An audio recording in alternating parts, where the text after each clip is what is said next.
بسم الله الرحمن الرحيم. الحمد لله رب العالمين، والصلاة والسلام على نبينا محمد وعلى آله وصحبه أجمعين. لا شك معظمنا يعرف أجر صلاة الجمعة والذهاب لصلاة الجمعة أو الذهاب للمساجد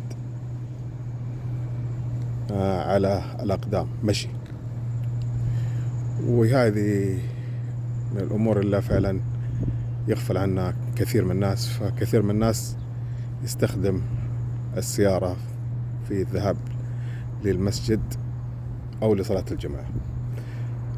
المسجد اللي صورت لكم إياه الآن هناك بعيد، لو حبيت أجي على رجولي مسافة طويلة صراحة، سواء كان من هنا أو من هنا، فودي أوقف مع بعض الأمور اللي شوها بسيطة لكن فيها أجور عظيمة جدا يكسبها بعض الناس. زي ما انتم شايفين هذا اختصار، وفي من عبد أو مهد هذا الطريق عشان الناس تقدر تختصر وتمشي. هذه المرحلة الأولى. وأيضا لو أردت أجي من هنا أو من هنا تكون المسافة أيضا بعيدة. نشوف المرحلة الثانية وش البعد عمل على أساس إن فعلا أجي أنا وغيري للمسجد إلا تشوفوه هناك. أيضا في من اجتهد وحط هذه الصخور وبعض البلوكات على أساس أيضا أنا وغيري نقدر نطلع نروح للمسجد. ولو قلت بجي من هنا ولا من هناك أيضا كانت المسافة حتكون طويلة والمشي حيكون أكثر. زي ما انتم شايفين المسافة في المسجد. أما هذا العمل اللي فعلا الإنسان توقف عنده كثير، اللي عمل هالدرج زي ما انتم شايفين، يعني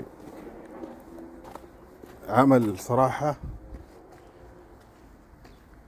لو قلت بجي من هنا ولا من هناك أيضا كانت المسافة الطول فعلا في المشي، لكن المرات اللي مريت عليها اختصرت كثير كثير كثير. هذه وقفة مهمة جدا. الإنسان أحيانا يجتهد في أمر وما يلقي له بال، لكن يكون عنده من الأجور العظيمة جدا. كم من واحد مر من هالطريق اللي مريت منه أو الطرق اللي مريت منها وقضى حاجة من الحاجات، سواء راح يشتري غرض، سواء كان طفل صغير أو طفلة أو شاب أو حتى رجل مسن وامرأة مسنة راح تزور أو راح يزور أو أمر من هذه الأمور. فحبيت أوريكم بس إنه شوفوا الأجور اللي الإنسان يكسبها في عمل قد نشوفه أنا وإنتو بسيط العمل، لكن إذا الإنسان احتسب وربنا تقبل الأجور العظيمة. أنا جاي من هنا، هذاك بيت عديل الله يغفر له ويرحمه وتجاوز عنه، أحمد حامد أبو خالد. هذا اللي يعني مهما قلت عنه من أمور فما أوفي حقه.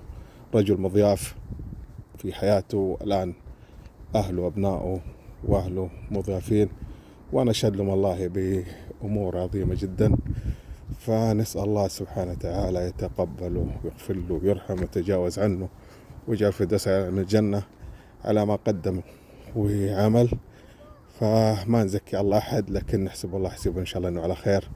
غفر الله لك ورحمك الله يا أبو خالد، وجعلك في الدرس على الجنة. اللهم رب آت نفوسنا تقواها وزكي أنت خير من زكاها أنت ولي مولاها. اللهم رب أرنا الحق حقا وارزقنا اتباعنا، الباطل باطل وارزقنا اجتنابه. صلى الله وسلم وبارك على نبينا محمد وعلى آله وصحبه أجمعين.